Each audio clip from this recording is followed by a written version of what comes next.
Descortinando a Bíblia apresenta.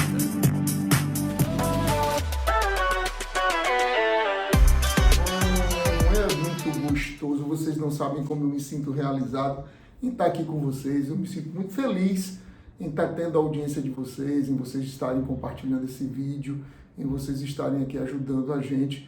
Afinal de contas, a gente não pede nenhum dinheiro, não pede nenhuma ajuda.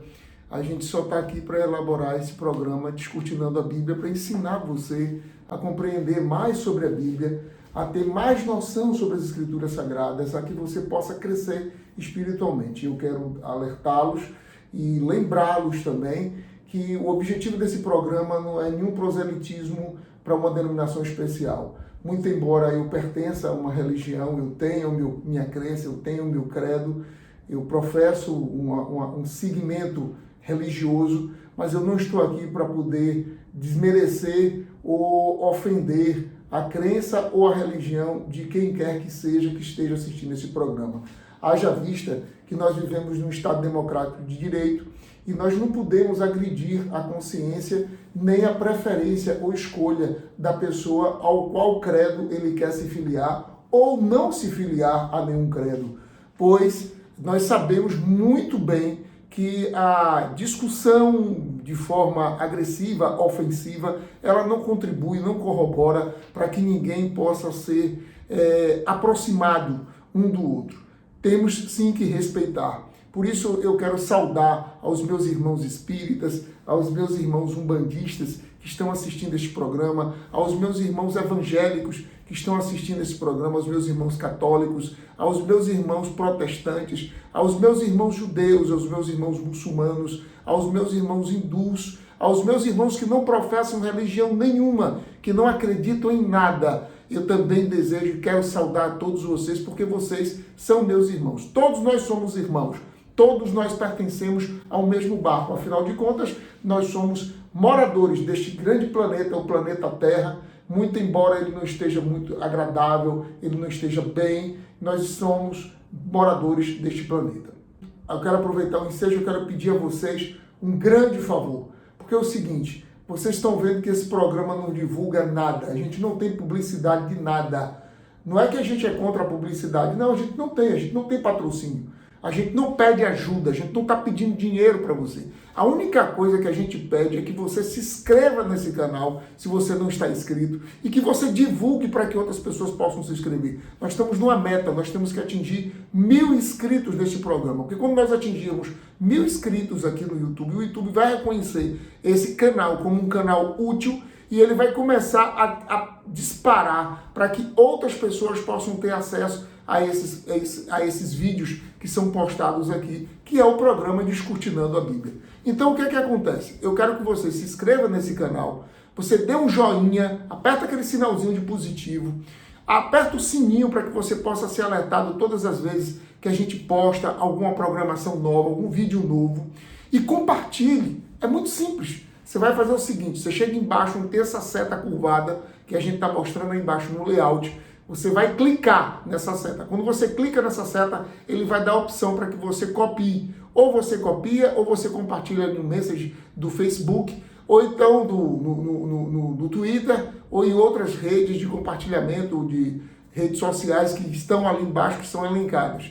Bom, você pode fazer o seguinte, para você não ter que estar saindo compartilhando por aí, você só faz copiar. Você copia, chega lá no seu WhatsApp, você cola para aquelas pessoas que você deseja, ou você daquele grupo de compartilhamento que você tem, naqueles grupos que você participa, ou então nas listas de compartilhamento que você criou. E aí você compartilha para isso e pede para os seus amigos, pede para os seus parentes, pede para os seus filhos, pede para todo mundo que você conhece, para que se inscreva nesse canal, que é uma forma de você vai estar nos ajudando. E com isso a gente vai fortalecendo esse programa, vai fortalecendo esse canal, e a gente vai poder produzir mais programas, porque os programas vão ser divulgados, e é o objetivo nosso, que é justamente ensinar a palavra de Deus para muitas outras pessoas. A gente não quer que você deixe de ser católico, a gente não quer que você deixe de ser espírita, a gente não quer que você saia da sua igreja protestante, batista, Assembleia de Deus, adventista, presbiteriano, metodista, pentecostal, das inúmeras religiões que existem.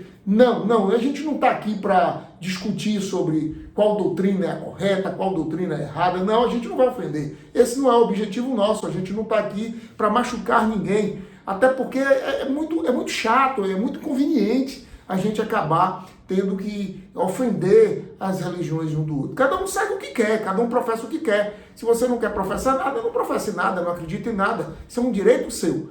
Agora, se você está interessado em aprender um pouquinho mais sobre as Escrituras Sagradas, nós estamos aqui para poder justamente ensinar. Nós estamos iniciando esse programa, meu nome é Jonas Góes, e nós estamos iniciando mais um programa Descortinando a Bíblia. E o tema de hoje é um tema fabuloso, um tema gostoso demais.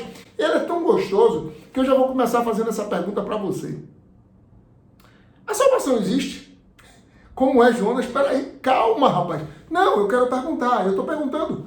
Chega perto, encosta aqui junto de mim, vamos lá. A salvação existe? Pode botar aí nos comentários. Existe salvação? O que é salvação? Salvação de quê? Uns anos atrás, eu me lembrei agora de uma frase que eu escutei de um grande amigo meu. Ele chegou para mim, eu estava fazendo uma série de trabalhos numa cidade aqui no interior do estado da Bahia, e ele fez a seguinte pergunta: Jonas, salvar de quê? Para quê? Eu sou uma pessoa muito boa, Deus me ama, eu faço bem sem olhar a quem, então eu tô salvo, cara. Aí eu disse, mas salvo de quê? Eu perguntei para ele, salvo de quê? Você só é salvo quando você está exposto a alguma situação. E para você ser exposto a alguma situação, você tem que estar passando por algum tipo de risco. Aí eu perguntei, mas salvo de quê?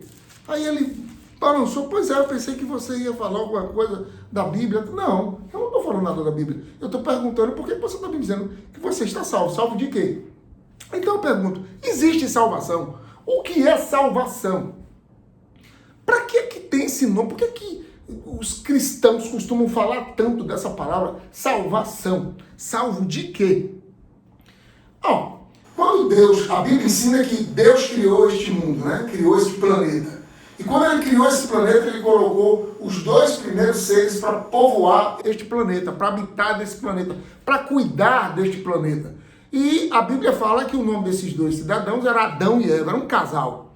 E este casal tinha uma missão. A missão era de povoar, de crescer, de multiplicar e de cuidar deste planeta. Só que aí entrou um personagem, que o personagem que entrou nisso aí foi a desobediência. Eles desobedeceram aquela ordem que Deus havia dado. Deus tinha dito que não era para eles comerem daquele fruto que eu estou falando aqui para vocês. Está lá relatado em Gênesis 3, do verso 1 em diante. Então, ele disse, vocês não podem comer deste fruto, um fruto especial. Em outra oportunidade a gente pode aprofundar mais sobre esse assunto. Então, eles foram lá e comeram do fruto que não era para comer.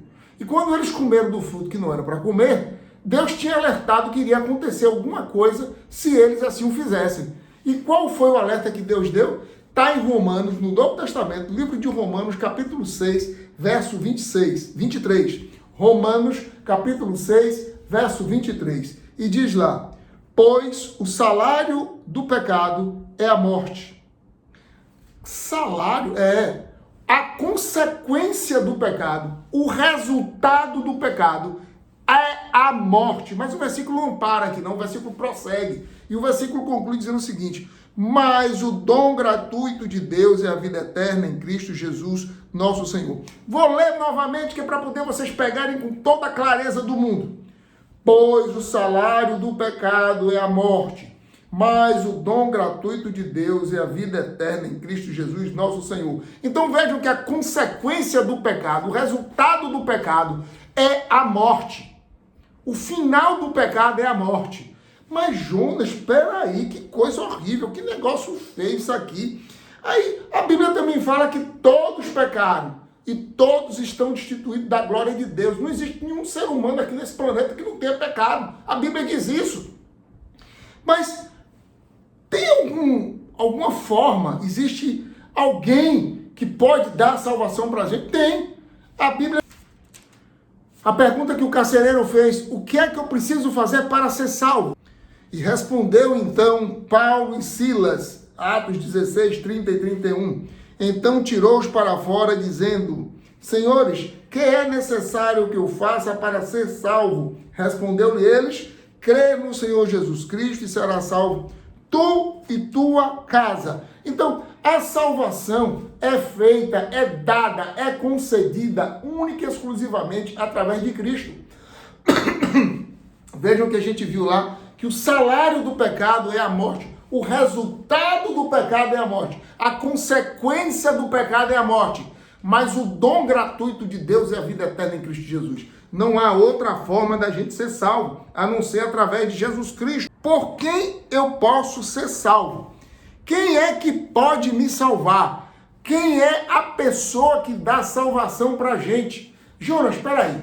Eu posso me salvar por mim mesmo. Se eu nascer, se eu crescer, sem cometer nenhum erro, sem cometer nenhum deslize, tendo uma vida reta, fazendo bem, sem maldade, sem ódio. Veja que o ser humano ele tem uma capacidade muito grande, ele tem carinho, ele tem afeto. O problema é que a gente não canaliza as nossas energias para as coisas boas, a gente bota a nossa energia muito na coisa ruim, a gente gosta de fazer, de incentivar o lado ruim, mas se nós incentivarmos o lado bom dentro de nós vamos ter uma vida gostosa. E é óbvio que com isso a gente alcança a vida eterna. Será que é isso que a Bíblia ensina? Observem, mas se eu dou esmola, eu ajudo as pessoas pobres, eu sou uma pessoa muito atrativa com as carências dos outros, eu me sensibilizo de uma forma assim, exacerbada para ajudar o outro, eu não tenho maldade, eu não gosto de lesar ninguém, eu sou uma pessoa justa, eu sou uma pessoa equilibrada, eu faço o bem sem olhar a quem?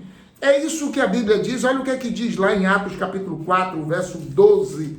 Atos capítulo 4, verso 12 diz lá: e em nenhum outro há salvação, pois também debaixo do céu nenhum outro nome há dado entre os homens pelo qual devamos ser salvos. Aí a gente poderia até alterar esse texto aqui, né? A gente poderia dizer o seguinte: não, você pode se salvar. Se você fizer tudo certinho, se você fizer tudo correto, se você não cometer nenhum deslize, se você não cometer nenhum pecado, você vai ser salvo. Mas não é isso que a Bíblia ensina, não é isso que a Bíblia diz. A Bíblia diz aqui que em nenhum outro há salvação, pois também debaixo do céu nenhum outro nome há dado entre os homens pelo qual devamos ser salvos. Então encosta, venha, escuta, presta atenção. Não tem outra forma para você alcançar a salvação a não ser através de Jesus Cristo. É o que a Bíblia está dizendo.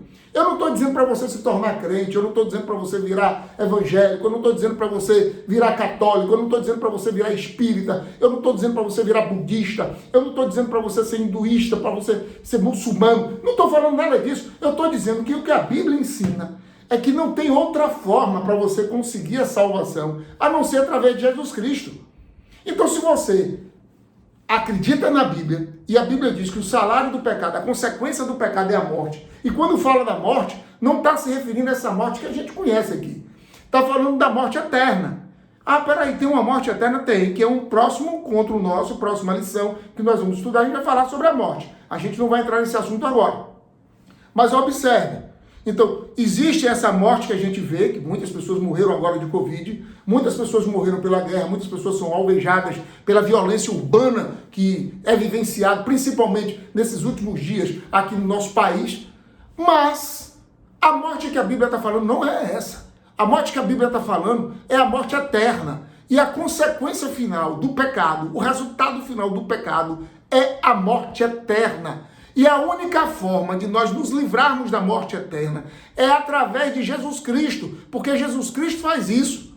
Peraí, parece que tem fundamento. Tem sim, tem óbvio que tem fundamento. Por que tem fundamento? Porque o que foi que Jesus Cristo fez? Ele veio aqui na terra fazer o quê? Transformar água em vinho, multiplicar pão, andar por sobre o mar, ressuscitar Lázaro, ressuscitar a filha do oficial, curar pessoas, restabelecer visão, tirar a lepra da pele de muita gente. Ele só veio fazer isso? Não.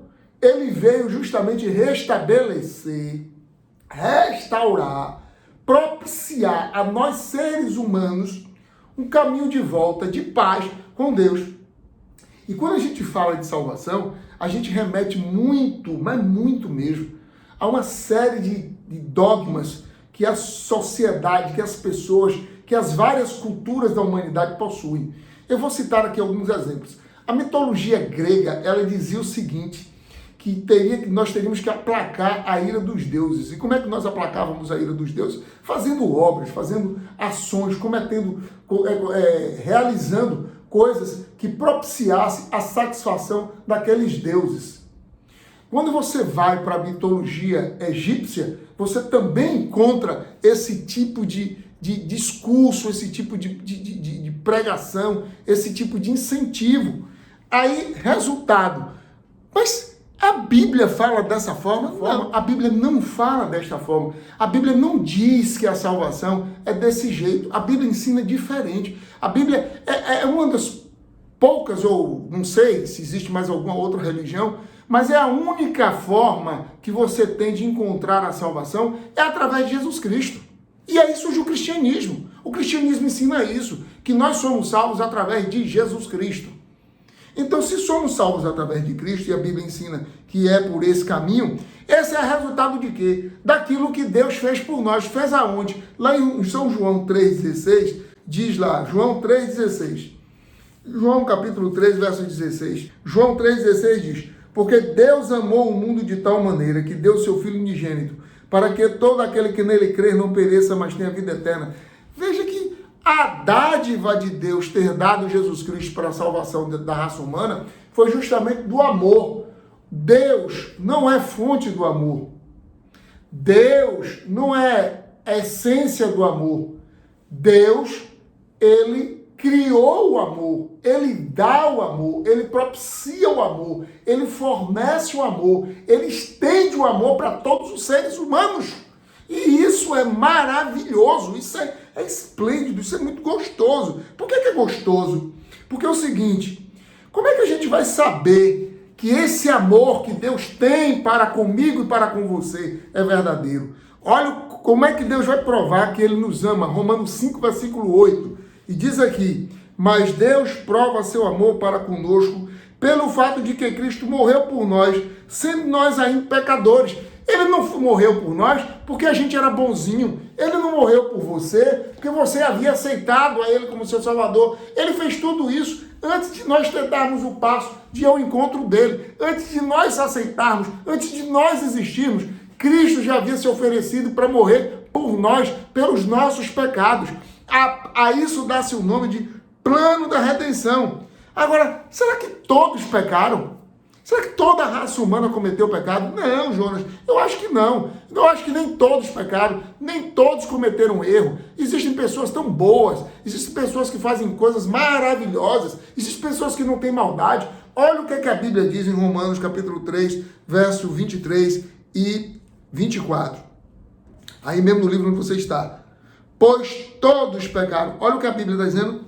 Todos. A Bíblia não diz que foram alguns que pecaram. A Bíblia diz que todos pecaram e destituídos estão da glória de Deus, sendo justificados gratuitamente pela sua graça, pela redenção que há em Cristo Jesus.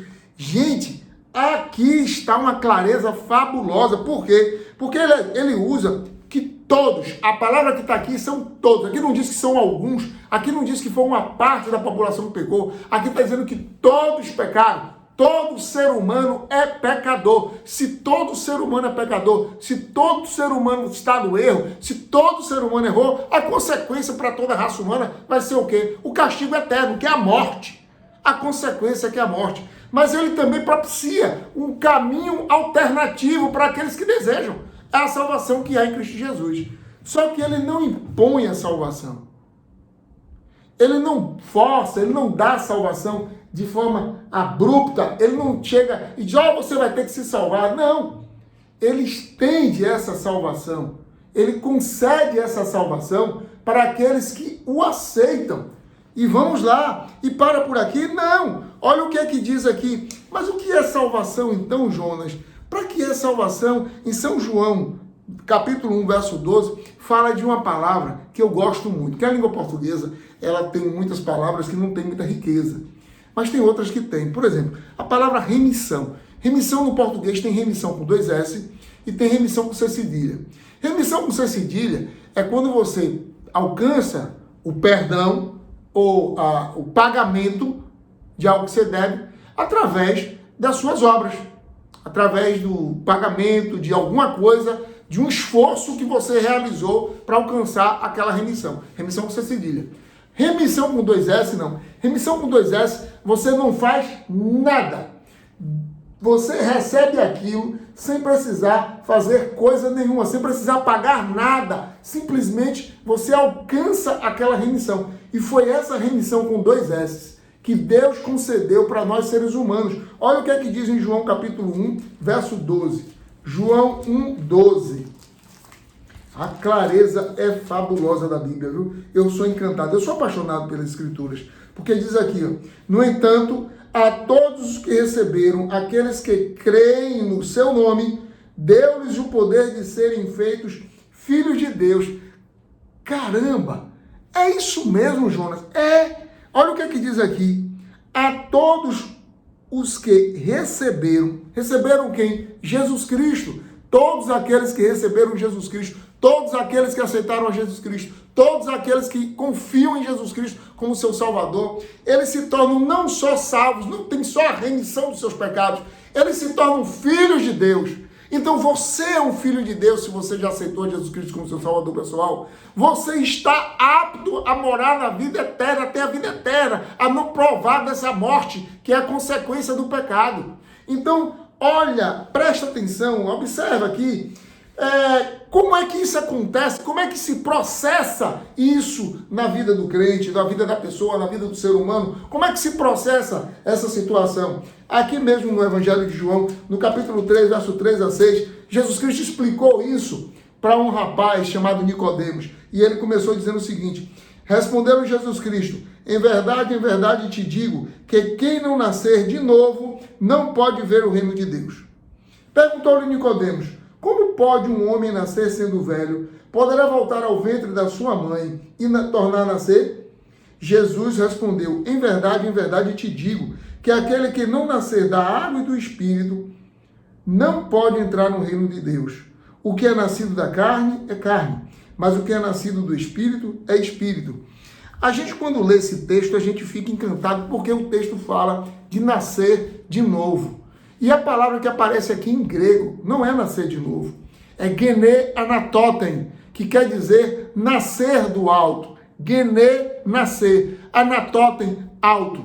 Aí você diz, mas Jonas, aqui no versículo 4, Nicodemos não pergunta para Jesus Cristo, como é que pode nascer novamente? Só que a palavra que ele usa aqui no grego para Jesus Cristo, porque eles estavam falando em grego, eles estavam dialogando em grego, e o Novo Testamento foi escrito em grego, ele usa a palavra, ele não usa a mesma palavra que Jesus Cristo diz para eles, geneanatoten, ele usa a palavra genetem. Genetem é nascer de novo, é diferente de geneanatoten. Elas até parecem, mas geneanatem, ela tem a ver justamente com nascer novamente. E é por isso que Nicodemos faz essa pergunta, ele faz esse trocadilho, ele finge não entender o que Jesus Cristo estava explicando para ele. Mas por que ele fingiu não entender? Porque Nicodemos era um alto oficial, ele não queria aceitar aqueles ensinamentos daquele Zé Ninguém que estava ali, muito embora com muita eloquência, com muito poder, conquistava muitas pessoas. O objetivo daquele encontro, naquele dia de Nicodemos com Jesus Cristo, não foi esse. E Jesus Cristo desmantela Nicodemos,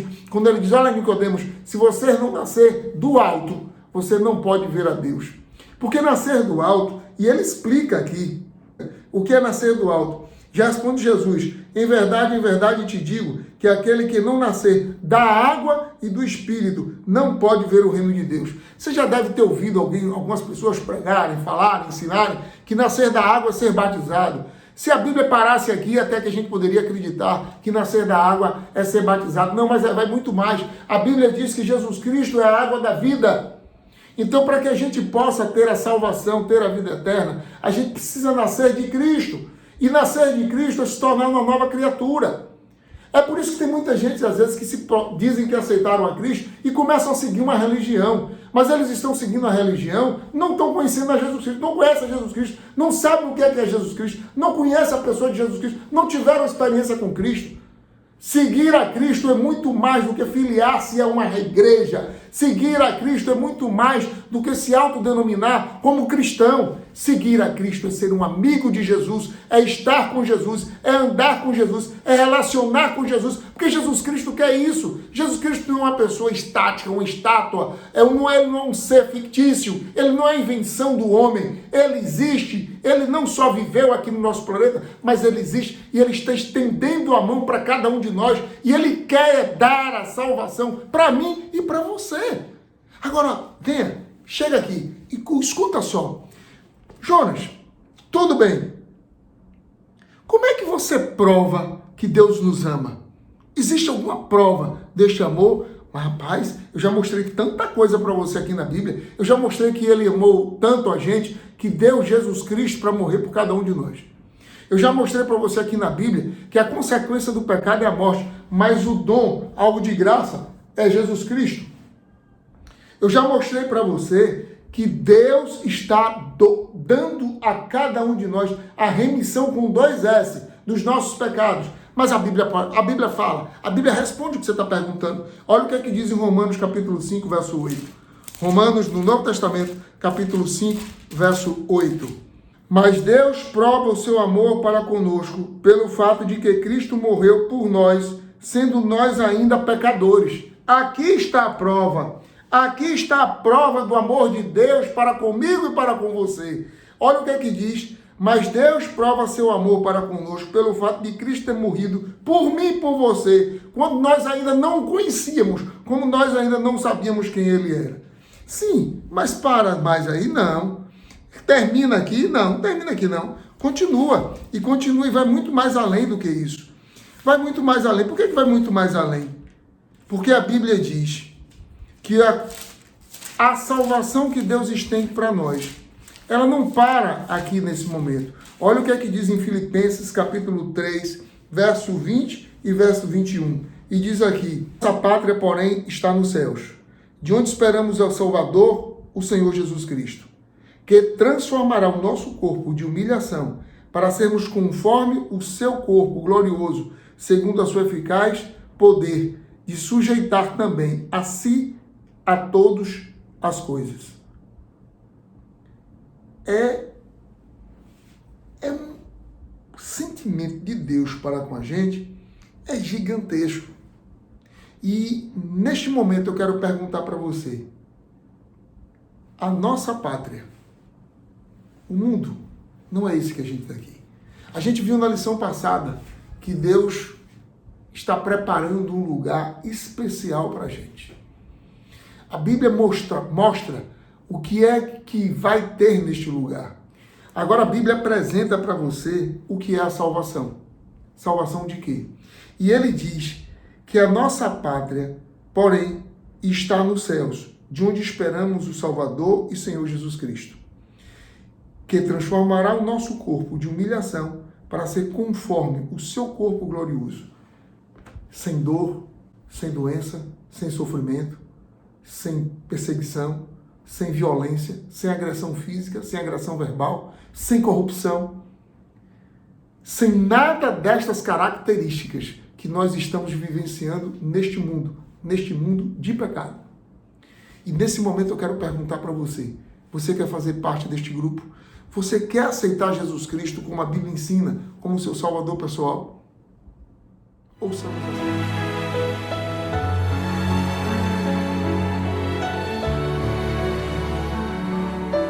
Preciso me entregar, Senhor. Preciso a Ti me entregar. Preciso ouvir Tua voz a me falar.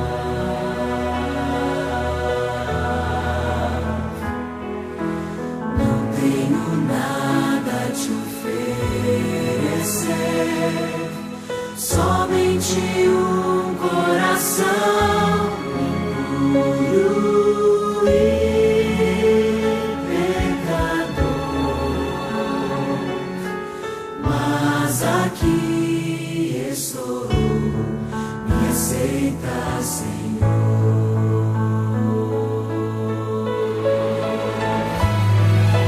Toma os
louvor. Vamos orar? Querido Pai, abençoa, Senhor, o teu filho nesse momento, que está te aceitando como seu Salvador pessoal, que está entregando o seu coração para o Senhor, com o propósito de te servir, de te conhecer e aprender sobre o Senhor. Usa-o, ilumina-o, conforta-o, proteja-o, em nome de Jesus. Amém. Forte abraço e até